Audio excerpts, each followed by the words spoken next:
یقول السائل آپ لوگ اہل حدیث کیوں کہلاتے ہیں؟ دیکھیے، اہل حدیث کہلانے کا مسئلہ جو ہے یہ نیا نہیں ہے. ایک روایت آتی ہے جس میں کہ حضرت ابو سعید خدری رضی اللہ تعالیٰ عنہ نے کہا ہے کہ تم ہمارے بعد آنے والے لوگوں میں سے ہو اور ہمارے بعد اہل حدیث ہو. ایک بات تو یہ ہے. اس کے بعد جیسے حدیث جمع ہونا شروع ہوئی، حدیث کے جمع کرنے والے لوگ ہیں اہل حدیث کے نام سے پکارے جانے لگے، اس لیے کہ وہ حدیث والے تھے. پھر جو لوگ حدیث جمع کر رہے تھے ان کا اپنا ایک خاص منہج تھا، خاص طریقہ تھا. وہ خاص منہج اور طریقہ کیا تھا کہ کتاب اللہ پر عمل کرنا اور رسول اللہ صلی اللہ علیہ وسلم کے طریقے پر عمل کرنا.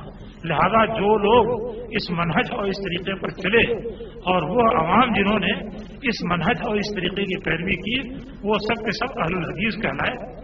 اس لقب میں کوئی امتیازی بات نہیں تھی، لیکن رفتہ رفتہ امتیاز پیدا ہوا. وہ امتیاز کیسے پیدا ہوا؟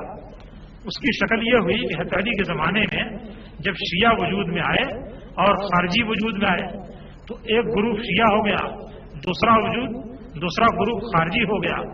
باقی جو امت بچی وہ جمہور مسلمین تھے. یہ جمہور مسلمین مسلمان کے نام سے معروف تھے. تو خارجی اور رافضی اور مسلمان یہ تین گروپ ہوئے. پھر ان مسلمانوں میں عقائد کا فتنہ اٹھنا شروع ہوا. اس میں معتزلہ پیدا ہوئے، جہمیہ پیدا ہوئے اور معطلہ پیدا ہوئے، مشبہہ پیدا ہوئے.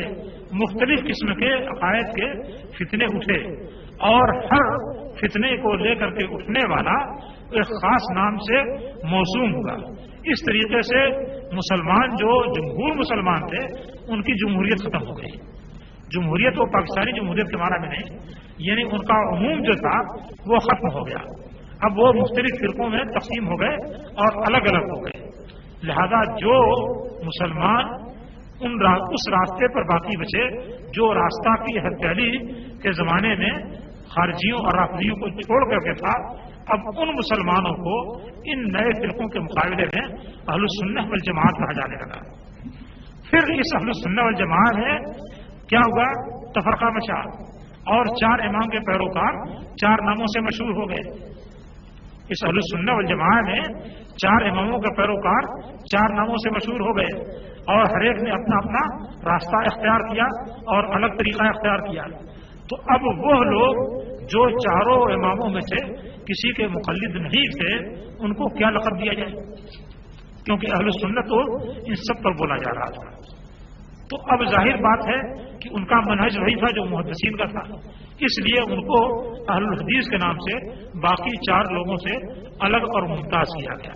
تو یوں یہ لقب جو ہے اس جماعت کے لیے خاص ہوا.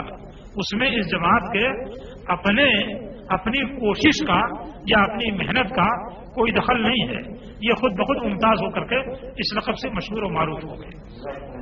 اچھا، ایک چیز اور باقی رہتی ہے اس سلسلے میں کہ اس لقب کی صحت جو ہے وہ اس اعتبار سے بھی ہے کہ اس لقب کے یعنی جو لوگ اس راستے پر چلنے والے ہیں ان کے نزدیک حجت 2 ہی چیزیں ہیں. ایک تو قرآن مجید ہے اور دوسرے نبی کریم صلی اللہ علیہ وسلم کی احادیث ہیں.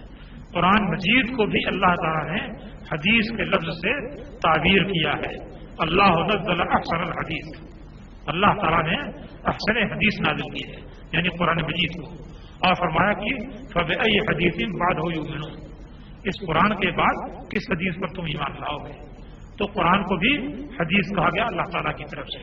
لہذا یہ لقب اس پہلو سے بھی درست ہے کہ اس میں قرآن و حدیث دونوں کی پیروی کی علامت آ جاتی ہے.